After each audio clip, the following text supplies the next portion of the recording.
vintage 2000 Intense Tracer. I don't know if I can say vintage if it's 2000, but it's 20 years old. This bike is a freaking awesome bike, way ahead of its time. As you can see, back then the Tracer had an FSR link, so it's a specialized FSR link, and it was they licensed it through Specialized. This bike is tricked out. Still an awesome trail bike. 4 inches travel rear and 4 inches travel in the front. 80 millimeter fork in the front and 4 inches in the rear. I think it's 80 millimeter. No, it might be 100. Oh no, it's 100 millimeter. That's right. So, RockShox Silo race fork. Notice how there's no V-brake bosses on this. The rear did come with V-brake bosses, but I took them off. Look at these beautiful Hope brakes, man. Hope C2s. These are like the first disc brakes. They were so special that Chris King made some weird hubs where you had to buy brake adapters for them. And they had various adapters for various brakes. There was no standard back then. It's a Hope C2's closed system. See those knobs right there? You got to turn the knob to open and close the brake pads, because once it heats up, the fluid expands and the pad moves inward. So I know it sounds kind of a pain, but it actually worked pretty good. Easton Monkey Light bars, Thompson stem, Thompson C-post, Salsa C-clamp, Salsa skewers. Let me see if I can get a look in there. Salsa skewers.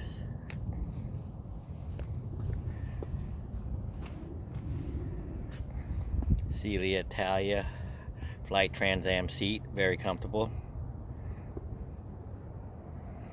Grip shift, 9.0 shifters, ODI lock-on brake, lock-on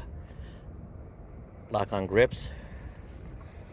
It came with a Fox Float RC shock with lockout. Shimano XT 9-speed cassette. SRAM 9.0 rear derailleur. Probably one of the first SRAM derailleurs back then. SRAM made grip shift and then they came out derailleur. So this bike is pretty authentic. XT front derailleur. Time ATAC pedals. Probably the best clipless pedals in existence. Look at the beautiful FSR link. I just cleaned her with some citrus surface cleaner and WD-40, and I sprayed some car tire cleaners on it to make it look brand new. Everything is original around 2000 except for the tires and tubes. The tires are Maxxis DHF Maxterra EXO. Notice how they're 2.5s. The rims are only like, I don't know, 19 millimeters, I think, internal. But it works. I also have Maxxis Freerider tubes inside. So this bike is kind of heavy now because of the tires. Like 28 pounds, I think, or 27. With the Continental tires, cross-country tires, I can get it down to like 25. Oh, I have a race face cranks. Man, look at the beautiful race face cranks in the machine. Still looks good after all these years. You know, it even has a race face TI bottom bracket. Pretty tricked. Look at the FSR link. bearings. Yep, vintage intense tracer. Had this bike for 20 years. Stopped riding her around 2002. Took her to Keystone Bike Park in 2004. And between 2004 and 2015, she only saw about, I don't know, 4 rides. And then from 2015 to now, 2020, basically it's 2020, she's seen another 5 rides. So basically 2002 till now, 10 rides. Still works great. Shock still works great. Everything's in working condition. I did replace the rear shock though. I blew out the old one on accident because I took it to the bike park, and I forgot to I left the lockout on. And the old style, if you leave the lockout on, boom, man, you can toast it.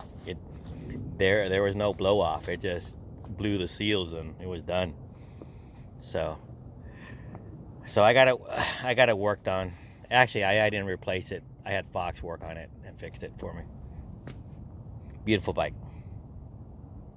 As all my girls are. I call them my hoes because they like to get dirty and nasty. Their job is to get dirty and nasty, and they know it, and they like to be called hoes. So don't judge my girls because they like to be called hoes. You know, you want to call your bike, you call them whatever you want.